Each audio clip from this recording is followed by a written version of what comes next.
दलहरूबीच सहमतिपछि संसदीय गतिरोध हट्यो। आगामी दिनमा निर्वाध संसद सञ्चालनका लागि अध्ययन गरी सुझाव दिन नेकपाका उपनेता नेमुवाङको संयोजकत्वमा 7 सदस्यीय विशेष समिति गठन। सिकाइ उपलब्धिका आधारमा आधारभूत तहतर्फ गणित र नेपाली विषयमा भोजपुर र बझाङका सामुदायिक तथा संस्थागत विद्यालय देशभरमै कमजोर। सिराहा, ललितपुर र चितवनका विद्यालय उत्कृष्ट रहेको प्रतिवेदन सार्वजनिक। तरानमा 3 महिना बितिसक्दा पनि डेङ्गु नियन्त्रण बाहिर। पछिल्लो 20 दिनमा मात्रै 720 जना संक्रमित थपिए। जम्मू कश्मीरले पाउँदै आएको विशेष राज्यको मान्यता खारेज गर्ने भारत सरकारको निर्णय, विपक्षीहरूको तीव्र विरोध। र कीर्तिमानी 8 करोड पाउन्डको अनुबन्धमा ह्यारी मगवायर म्यान्चेस्टर युनाइटेडमा भित्रिए। सर्वाधिक रकम लिने डिफेन्डरमा गनिए। नमस्कार, कान्तिपुर डायरीका साथमा साथी लक्ष्मी र म बासु। समाचार अब विस्तारमा। प्रमुख प्रतिपक्षी दल नेपाली कांग्रेस र राष्ट्रिय जनता पार्टी राजपाले आफ्नो अडान छोडेपछि प्रतिनिधि सभामा लामो समयदेखिको अवरोध हटेको छ। सर्लाही घटनाको छानबिन र लाल आयोगको प्रतिवेदन सार्वजनिक गर्न माग गर्दै प्रतिपक्षी दलले लामो समयदेखि बैठक अवरुद्ध गर्दै आएका थिए। सभामुख कृष्ण बहादुर महराको पहलमा प्रतिनिधि सभाको बैठक बस्नु अघिको सर्वदलीय बैठकमा गतिरोध अन्त्य गरी संसदलाई प्रभावकारी बनाउने सहमति भएको थियो। यस्तै आगामी दिनमा पनि यस्ता गतिरोध हुन नदिन संविधान, नियम र स्थापित परम्परा अनुसार आवश्यक अध्ययन गरी सुझाव दिन 7 सदस्यीय विशेष समिति गठन गर्ने पनि सहमति बैठकमा भएको थियो।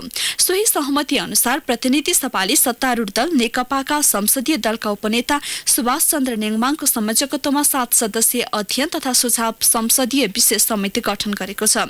समितिमा नेकपाका देव गुरुङ र बिन्दा पाण्डे, कांग्रेसका पुष्पा भुसाल र मिनेन्द्र रिजाल, राजपाका लक्ष्मणलाल कर्ण र समाजवादी पार्टीका उमाशंकर अर्गरिया सदस्य छन्। समितिलाई संविधान, नियम र स्थापित परम्परा अनुसार आवश्यक अध्ययन गरी सुझाव दिन 1 महिनाको समयावधि दिएको छ।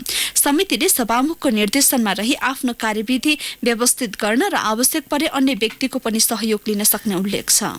यसैबीच प्रतिनिधि सभाको आजको बैठकमा विशेष समय लिएर बोल्दै सत्तारूढ नेकपाका मुख्य सचेतक देव गुरुङले लामो समयको गतिरोध अन्त्यपछि संसद बैठक सुरु हुनु सकारात्मक भएको बताउनुभयो। सदन अवरुद्ध भइरहँदाखेरि चाहिँ यो सिस्टम नै विफल भएको चाहिँ साबित हुन जान सक्छ। त्यसकारणले सिस्टम विफल भयो भने मुलुकमाथि ठूलो संकट लाग्ने छ। त्यसकारणले गर्दाखेरि सिस्टम विफल हुन दिनु हुँदैन, हामी सदनलाई अवरुद्ध गर्नु हुँदैन भन्ने हाम्रो आग्रह रहँदै आयो। यिनै कुराको सन्दर्भमा छलफलको क्रममा आज जो निष्कर्षमा पुगेको चाहिँ छ। प्रमुख प्रतिपक्षी दल नेपाली कांग्रेसका सचेतक पुष्पा भुसालले संसदलाई प्रभावकारी रूपमा अगाडि बढाउनु पर्ने भन्दै आफूहरूले अवरुद्ध गर्न नचाहेको बताउनुभयो। उहाँले जनसरकारका विषय सम्बोधन गर्न सरकारले व्यवस्था गरेको आरोप लगाउनुभयो। केही समय अगाडिदेखि प्रमुख प्रतिपक्षी दलले सर्लाहीमा घटेका 3वटा घटनालाई मानवाधिकारसँग आबद्ध गरायो। जनताको शान्ति सुरक्षा प्रति सरकार र राज्य गम्भीर हुनु पर्दछ। संसदमा यो विषयवस्तु बहसको विषयवस्तु बन्नु पर्दछ। प्रमुख प्रतिपक्षी दलले संसदलाई अवरुद्ध गराउन चाहेको छैन, संसदलाई गतिशील बनाउनु पर्दछ।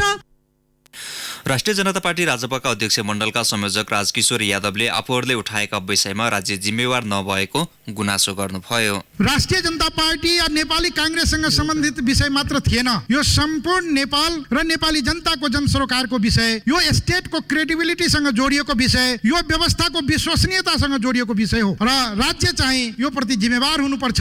राज्यले आफ्नो जनतालाई अनुभूति गराउन सक्नुपर्छ भन्ने मान्यताका साथ हामीले यो 2टा विषय लिएर संसद अवरुद्ध गर्दै आइरहेका थियौं। आज एउटा निष्कर्षमा पुगेका छौं। नेपाली कांग्रेस र राजपाले यसअघि सर्लाहीमा प्रतिबन्धित नेत्रविक्रम चन्द समूहका जिल्ला इन्चार्ज कुमार पौडेलको प्रहरीसँगको मुठभेडमा मृत्यु भएको विषय र लाल आयोगको प्रतिवेदन सार्वजनिक गर्न माग गर्दै आएका थिए। सभामुख महराले पनि यसअघिका पटकका बैठकमा सो प्रतिवेदन सार्वजनिक गर्न सरकारलाई रुलिङ गर्नु भएको थियो। दलीय सहमति अनुसार सभामुख महराले आज पनि सरकारलाई जतिसक्दो चाँडो सो प्रतिवेदन सार्वजनिक गर्न रुलिङ गर्नु भएको छ। थरुवाड, थारूवान र तराई मधेस आन्दोलनको अध्ययन गर्न पूर्व न्यायाधीश गिरीशचन्द्र लाल नेतृत्वको आयोगले स्थलगत अध्ययनपछि सरकारलाई प्रतिवेदन बुझाए पनि अझै सार्वजनिक गरिएको छैन। यस्तै राष्ट्रिय जनता पार्टी राजपाका अध्यक्ष मण्डलका नेता राजेन्द्र महतोले मन्त्री परिषदको निर्णय सार्वजनिक गर्ने क्रममा सञ्चार मन्त्रीले आफ्नो मानहानि हुने गरी अभिव्यक्ति दिएको आरोप लगाउनु भएको छ। सरकारका प्रवक्ता समेत रहेका सञ्चार तथा सूचना प्रविधि मन्त्रीले पत्रकार सम्मेलनमा नागरिकता खारेजीको विषयमा दिएको अभिव्यक्तिले आफ्नो मानहानि गरेको उहाँको भनाइ छ। प्रतिनिधि सभाको आजको बैठकमा समय लिएर बोल्दै उहाँले नागरिकता नागरिकता बदर गर्ने निर्णयमा राजेन्द्र महतो सहित 8 जना भनेर जानकारी गराउँदा सञ्चार मन्त्रीले कुन राजेन्द्र महतो भन्ने स्पष्ट नपारेको बताउनुभयो। चौतर्फी असफल भएको सरकार भ्रमको खेती गर्न उद्धत भएको महतोको आरोप छ। राजेन्द्र महतो लगायत यति जनाको नागरिकता बदर गरिएको भनेर समाचार आउनु त के हो त्यो? त्यो नाम ठेकाना केही नहुने र व्यापक रूपमा चाहिँ यो चाहिँ प्रचार हुने कि राष्ट्रिय जनता पार्टी नेपालका सांसद राजेन्द्र महतो को नागरिकता बदर गरिएको, यो कुन नियतले हो? यो सरकार त चौतर्फी रूपमा सफल त भइरहेकै हो। यो भ्रमको खेती गरेर के गर्न खोज्यो सरकारले? नागरिकता खारेजी भएका व्यक्तिको पूर्ण विवरण सार्वजनिक नगरेर आफ्नो मानहानि गर्न सरकार लागि परेको उहाँले आरोप लगाउनुभयो। झुटको खेती बन्द गर्न तथा संवेदनशील विषयमा गम्भीर रूपमा प्रस्तुत हुन उहाँले सरकारलाई आग्रह समेत गर्नुभयो। गलत क्रियाकलाप भ्रमको खेती गर्ने सरकार बन्द गरोस्, सरकार यसमा संवेदनशील होस् र सही कुरा चाहिँ जनतालाई जानकारी दिनुपर्छ। भ्रम फैलाउने काम सरकारको तर्फबाट नहोस्।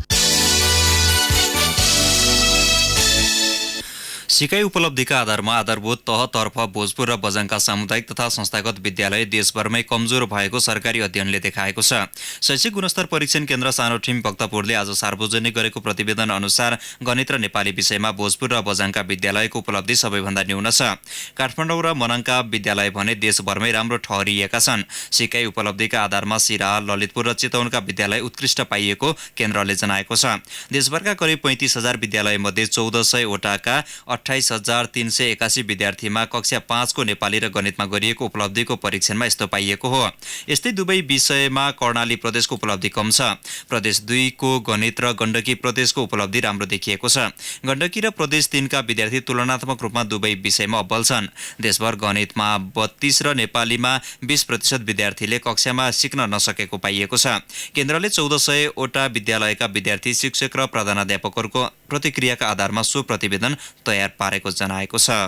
एक सामग्री झण्डै 1 दशक यता शैक्षिक गुणस्तर परीक्षण गर्दै आएको केन्द्रका अनुसार यस क्षेत्रमा सुरुवाती चरणको गुणस्तरमा उल्लेख्य सुधार आएको छैन। हालसम्म कक्षा 3, 5, 8 र 10 का 7 वटा परीक्षण भइसकेकामा गुणस्तर कायम हुन नसक्नुमा शिक्षक तथा विद्यालयकै कमजोरी रहेको केन्द्रको ठहर छ। गुणस्तर परीक्षणका क्रममा विद्यार्थीलाई सोधेको प्रश्नको आधारमा मूल्याङ्कन गर्ने परिपाटी नै गलत भएको शिक्षाविद मनप्रसाद वागले बताउँछन्। भले हामीले यो स्टुडेन्टको लेभलिङ गरेन, स्कुलको लेभलिङ गरेन अथवा चाहिँ एचिभमेन्टको लेभलिङ गर्दैनौँ, लेभलिङले के असर पार्छ भन्दाखेरि म त 0 मा छु, म त 1 मा छु भनेपछि म सधैँ नसक्ने, म तल्लो, त्यो कारणले विद्यार्थीको उपलब्धि फेरि माथि गएछ हुँदैन। त्यसकारण यो लोअर सोसियोइकोनोमिक स्ट्याटसका कुराहरू, साइकोलोजिकल चाहिँ कुराहरू, विद्यार्थीले फिलिङ गर्ने कुरो चाहिँ स्ट्यान्डर्डाइज टेस्ट जस्तो हामी नेपालमा स्तरीकृत पनि भनौँला, त्यसले चाहिँ मेजर गर्दैन। शैक्षिक प्रणाली सुधारका लागि भन्दै आगामी 25 वर्षको शिक्षा नीति बनाउन सरकारले उच्च स्तरीय शिक्षा आयोग बनायो। तर आयोगले बुझाएको प्रतिवेदन प्रधानमन्त्री कार्यालयमा गुपचुप रहनु र सो बारे शिक्षा, विज्ञान तथा प्रविधि मन्त्रालयले समेत साथ दिनु शैक्षिक क्षेत्रमा गुणस्तरीय परिवर्तन नहुने संकेत हो। केन्द्रले निश्चित मापदण्डका आधारमा तयार पारेको सिकाइ उपलब्धिको प्रतिवेदनले विद्यार्थीको सही मूल्याङ्कन हुन नसक्ने अर्का शिक्षाविद डाक्टर विद्यानाथ कोइराला बताउँछन्। रुखसक्न सक्छौ भनेर भने त केटाकेटीले त सक्छौ भन्ने को हुन्थ्यो भन्दै सहरका भन्दा गाउँकै हुन्थे, तिनले त जानेको थियो नि, होइन र? अब त्यो प्रश्न केटाकेटीलाई चाहिँ तामाङ र रसुवाको केटाकेटी पछि पर्यो भनेर भने चाहिँ किन पछि पर्यो होला भनेर उसको कल्चर कुरो बुझेर हुन्थ्यो होला। तपाईँ हामी चाहिँ नेपाली बोल्ने मान्छेको छ, ऊ चाहिँ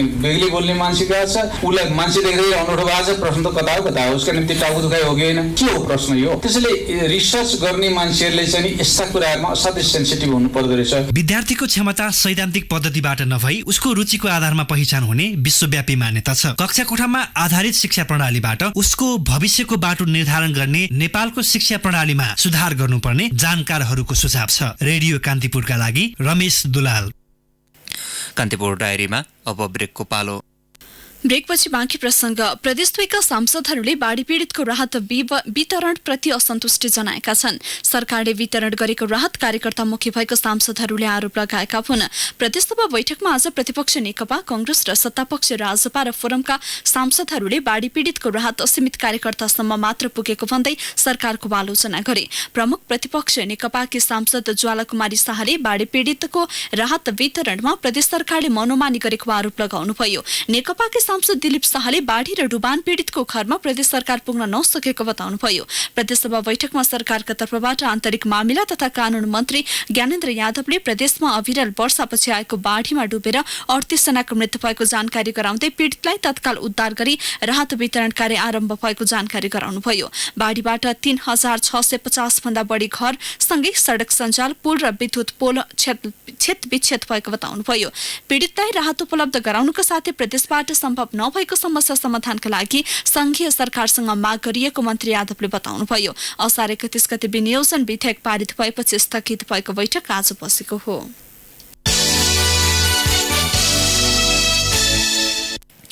एडिस इजिप्टाई र एडिस एल्बोपिक्टस जातको पोथी लामखुट्टेले पानीमा पारेको अन्डा लार्भा र प्युपा नष्ट गर्न नसक्दा धरानमा 3 महिना बितिसक्दा पनि डेङ्गु नियन्त्रण हुन सकेको छैन।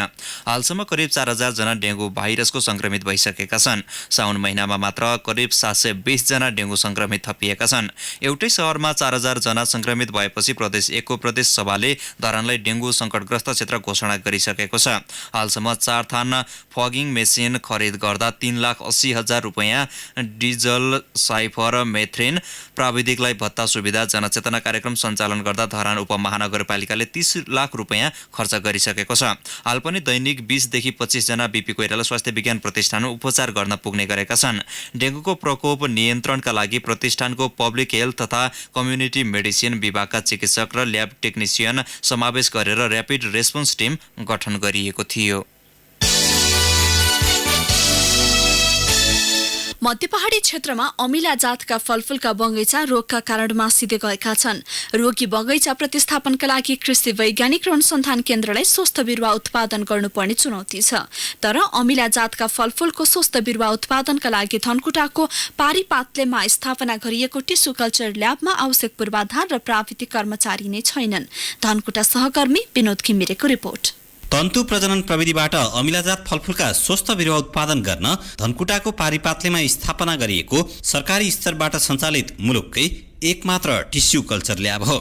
यो केन्द्रलाई जुनार, सुन्तला, कागती, ज्यामिर, भोगटे, निबुवा जस्ता अमिलाजात फलफूल खेती हुने मध्य पहाडका 42 जिल्लाका लागि स्वस्थ बिरुवा उत्पादन र प्रविधि विकास गर्नुपर्ने जिम्मेवारी दिइएको छ। लामो समयदेखि बन्द रहेको ल्याब 1 वर्ष अघि जसोतसो सञ्चालनमा आए पनि आवश्यक प्राविधिक कर्मचारी, उपकरण र पूर्वाधार उपलब्ध छैन। ल्याब पूर्ण क्षमतामा सञ्चालन गर्न कम्तीमा 2 जना वनस्पति विज्ञ, प्राविधिक र सहयोगी गरी 7 जनाको टिम आवश्यक छ। तर यी मध्ये 1 जना पनि यहाँ उपलब्ध छैनन्। ठूलो इन्कुबेटर उपकरण, प्रयोगशाला र फराकिलो वातानुकूलित ल्याब चाहिन्छ। प्राविधिक जनशक्ति व्यवस्थापन र ल्याब स्तरोन्नति गरी पूर्ण क्षमतामा सञ्चालन गर्नेतर्फ मन्त्रालय र कृषि अनुसन्धान परिषदको ध्यान गएकै छैन। धनकुटाको पारिपातलेमा रहेको राष्ट्रिय सुन्तलाजात अनुसन्धान कार्यक्रमका प्रमुख डाक्टर हरिकृष्ण श्रेष्ठ, स्थायी कर्मचारी, यो वैज्ञानिक कर्मचारी 1 जना पनि छैन। यो हेर्नको लागि हामीले चाहिँ वैज्ञानिक कर्मचारी, कुनै प्राविधिक कर्मचारी पनि नभएर हामीले बाहिरबाट ज्यामीजालाको दरमा अलि दक्ष चाहिँ हामी ज्यामीजाला दिने भनेर 1 जना हामीले एमएससी पढेका नै राखेका छौँ। अब यतिले चाहिँ यो सुरुवात मात्रै अवस्था, यो चलाउने हाल रन मात्रै गर्ने अवस्था हो। वातावरणमा भइरहेको फेरबदल र रोग किराका कारण सुन्तलाजात फलफूलका बगैँचा, फल उत्पादन र गुणस्तरमा समस्या थपिँदो छ। रोगी बोट मासेर नयाँ बगैँचा विस्तार गर्न चाहने किसानले स्वस्थ र गुणस्तरीय बिरुवा पाउन सकिरहेका छैनन्। उत्पत्ति, गुणस्तर र स्वस्थता प्रमाणित नगरिएका निजी नर्सरीबाट सञ्चालकले भनेकै भरमा बिरुवा खरिद गर्न किसान बाध्य छन्। तेह्रथुमको 8 साइका किसान राजमणि थपलिया, स्थानीयले बिचौलियाहरूले लिएको गरेको जे जति चाहिँ बिरुवा नर्सरी उत्पादन गरेको छ त्यसबाट सुन्तोला व्यवसाय गर्ने मान्छे समृद्धितर्फ उकालो लाग्दैन। गुणस्तरहीन राम्रो बिरुवा छैन, रोगी बिरुवा, सुरुमै रोगी बिरुवा रहेछ। स्वस्थ बिरुवा उत्पादन र प्रविधि विकासको जिम्मा दिएर अनुसन्धान केन्द्रलाई निकम्मा बनाइदिएको दुष्परिणाम किसानका बारी, बगैँचा र मुलुकको फलफूल उत्पादनको क्षेत्रमा देखिएको छ। करोडौं रुपैयाँको लगानीमा स्थापना गरिएको टिस्यु कल्चर ल्याब पूर्ण रूपमा सञ्चालनमा ल्याई किसानलाई स्वस्थ बिरुवा उपलब्ध गराउनेतर्फ मन्त्रालय र कृषि अनुसन्धान परिषदको ध्यान जान आवश्यक छ। रेडियो कान्तिपुरका लागि विनोद घिमिरे, धनकुटा। करिब 4 केजी सुनसहित त्रिभुवन अन्तर्राष्ट्रिय विमानस्थलबाट एक विदेशी नागरिक पक्राउ परेका छन्। पक्राउ पर्नेमा चिनिया नागरिक ली निङ रहेका छन्। उनको साथबाट 1-1 किलोका 4 थान सुन बरामद भएको विमानस्थल स्थित भन्सार कार्यालयले जनाएको छ। ड्रागन एयरको उडानबाट हङकङ हुँदै काठमाडौँ आएका उनको लगेजबाट सो परिमाणको सुन बरामद भएको हो। बरामद सुनको बजार मूल्य 2 करोड रुपियाँ पर्छ। भाषिक समस्याले उनको बयान भने अनुसन्धानमा संलग्न अधिकारीले लिन सकेका छैनन्। पक्राउ परेका चिनिया नागरिकले अंग्रेजी नबुझ्ने र नबोल्ने भएपछि दोभाषे खोजेर बयान लिने तयारी भन्सार कार्यालयको छ। यसैबीच भारत लैजान लागेको 10 लाख रुपियाँ बराबरको 15 किलो चाँदीसहित महोत्तरीबाट 32 वर्षीय वीरेन्द्र महतो पक्राउ परेका छन्। मटिहानी स्थित सशस्त्र प्रहरी बोर्डर आउटपोस्टको टोलीले महतोलाई 10 गजा नजिकबाट आज बिहान नियन्त्रणमा लिएको हो। अख्तियार दुरुपयोग अनुसन्धान आयोगले भक्तपुर स्थित दिपेश्वरी जग्गा अधिग्रहण आयोजनामा कार्यरत नायब सुब्बा देवमान कटरियालाई 50,000 रुपियाँ घुससहित पक्राउ गरेको छ। यस्तै कैलालीको टिकापुर स्थित मालपोत कार्यालयका नायब सुब्बा सिंह बहादुर कुँवर र खरिदार नरराज पाण्डे पनि घुस रकमसहित पक्राउ परेका छन्। आयोगको कार्यालय कञ्चनपुरबाट खटिएको टोलीले उनीहरूलाई सेवाग्राहीसँग 8,000 घुस बापतको रकम लिइसकेको अवस्थामा पक्राउ गरेको हो। यसैबीच मकवानपुरको हेटौँडा स्थित उद्योग वाणिज्य तथा उपभोक्ता हित संरक्षण निर्देशनालयका अधिकृत चन्दन कुमार अमात्य सेवाग्राहीसँग 50,000 घुस बापतको रकम लिएको अवस्थामा पक्राउ परेका छन्। कान्तिपुर डायरीमा अब रसुवा डायरीको पालो। रसुवा डायरीबाट बलराम घिमिरेको नमस्कार। मैलुङ स्याफ्रुबेसी सडक खण्ड स्तरोन्नति गर्न टेन्डर भइसक्नु पर्नेमा अझै हुन सकेको छैन। नेपाली सेनाले निर्माण गरेको सो सडक खण्डको विस्तृत परियोजना प्रतिवेदन DPR संशोधन गर्ने काम सकिएको छ। सडक खण्ड स्तरोन्नति गर्न टेन्डर भई काम सुरु भइसक्नु पर्नेमा अहिलेसम्म हुन सकेको छैन। चालु आर्थिक वर्षको बजेटमा बेत्रावती स्याफ्रुबेसी सुरुङ मार्ग निर्माण गर्न सम्भाव्यता अध्ययनका लागि बजेट विनियोजन भएपछि मैलुङ स्याफ्रुबेसी सडक खण्डको टेन्डर प्रक्रिया स्थगित भएको हो।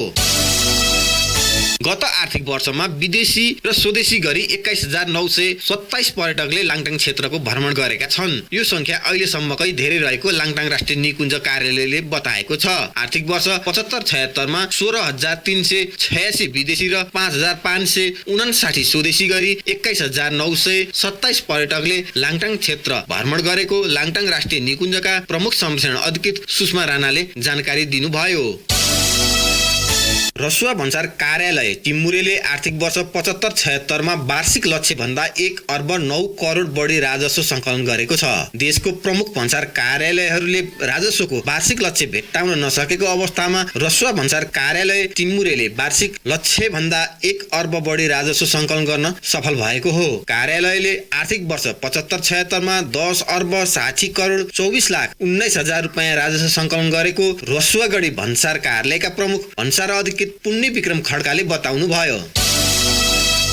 जिल्ला प्रशासन कार्यालय रसुवाले राष्ट्रिय परिचय पत्र वितरणका लागि विवरण सङ्कलन कार्य सुरु गरेको छ।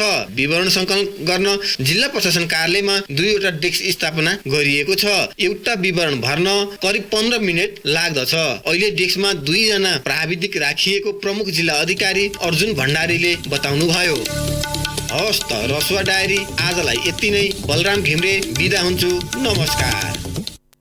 रसुवा डायरीपछि कान्तिपुर डायरीमा पुनः ब्रेकको पालो।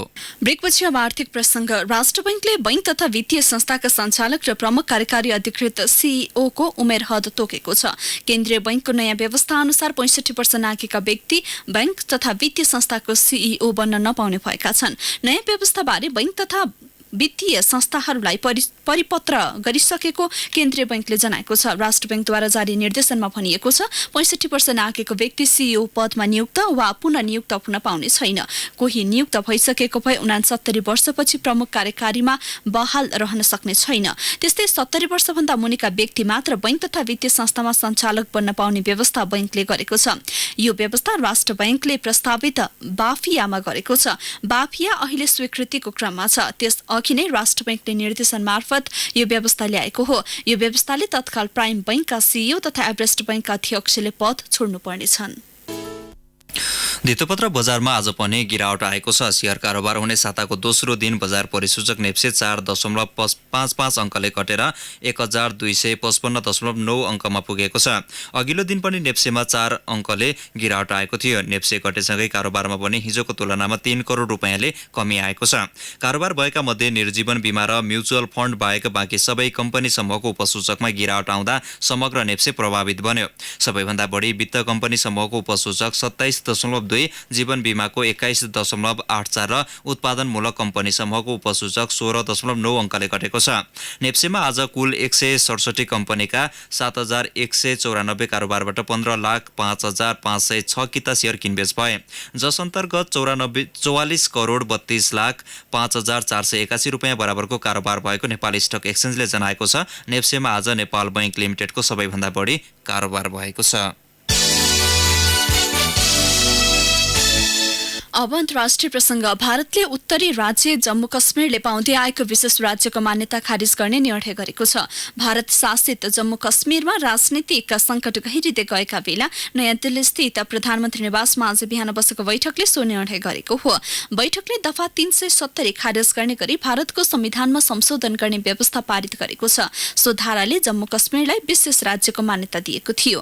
मन्त्री परिषदको बैठक लगत्तै जम्मू कश्मीरको सुरक्षा व्यवस्थामाथि छलफल गर्न सुरक्षा समितिको बैठक समेत बसेको थियो। यसका अतिरिक्त सरकारले जम्मू कश्मीरलाई 2वटा अलग केन्द्र शासित राज्यमा विभाजन गर्ने निर्णय समेत गरेको छ, जसअनुसार अब जम्मू कश्मीर तथा लद्दाख 2वटा केन्द्र शासित राज्य हुनेछन्। मन्त्री परिषदको बैठक लगत्तै सुरु भएको राज्यसभाको बैठकमा गृहमन्त्री अमित शाहले विपक्षीहरूको विरोधका बीच दफा 370 खारिज गर्ने सम्बन्धमा संकल्प प्रस्ताव पेश गर्नु भएको छ।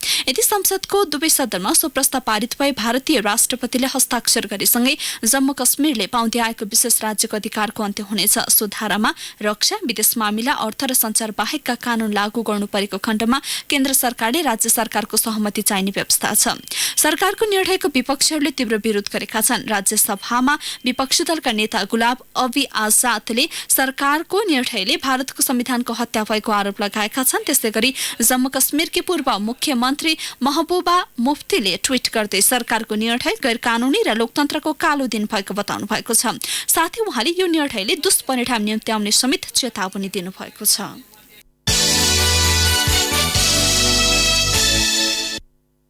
जमिन दुरुपयोग हुने क्रम नरोकिएसम्म पृथ्वीको तापमान वृद्धि यथावत रहने वैज्ञानिकहरूले चेतावनी दिएका छन्। उपयोगी जमिन नाश गरी विभिन्न प्रयोजनमा प्रयोग गरिँदा यसले निम्त्याउने स्थिति भयावह हुने भन्दै समयमै सचेत हुन उनीहरूले सरकारवालाको ध्यानाकर्षण गराएका हुन्।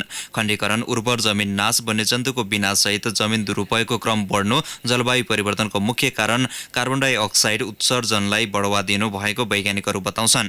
खेतीयोग्य जमिनका वनस्पतिले हावाबाट कार्बन डाइअक्साइड लिएर जमिनसम्म पुर्याउँछन्, जसले पृथ्वीको तापमान सन्तुलित राख्न महत्त्वपूर्ण भूमिका खेल्ने उनीहरूको भनाइ छ। अब खेल समाचार। नेपाल ओलम्पिक कमिटिको विशेष साधारण सभाले विधान संशोधन प्रस्ताव अनुमोदन गरेको छ। नयाँ विधान अनुसार अब ओलम्पिकको कार्यसमिति 19 सदस्य हुनेछ। यसअघि कार्यसमिति 17 सदस्य भएको थियो। ओलम्पिकको गत जुलाई 10 मा बसेको बोर्ड बैठकले विधान संशोधन गर्ने निर्णय गरेको र त्यसैलाई आजको विशेष साधारण सभाले अनुमोदन गरेको सहमहासचिव राजीव श्रेष्ठले जानकारी दिनुभयो। ललितपुरको साधुपाटो स्थित एनओसीको मुख्यालयमा भएको साधारण सभाले 1 उपाध्यक्ष 3 सचिव पद थप्ने निर्णय गरेको छ। यस्तै 9 बोर्ड सदस्यलाई खटाएर 7 पुर्याउने निर्णय पनि विशेष साधारण सभाले गरेको छ। एनएसयूको बोर्डमा अध्यक्ष, 5 उपाध्यक्ष, महासचिव, सहसचिव, 3 जना सचिव, कोषाध्यक्ष र 7 बोर्ड सदस्य रहनेछन्। साधारण सभाले गल्फलाई एसोसिएट सदस्यको मान्यता समेत प्रदान गरेको छ। त्यस्तै विशेष साधारण सभाले आगामी सेप्टेम्बर 6 मा एनओसीको निर्वाचन गर्ने निर्णय गर्दै लोकभक्त राणाको संयोजकत्वमा 3 सदस्य निर्वाचन कमिटी समेत गठन गरेको छ।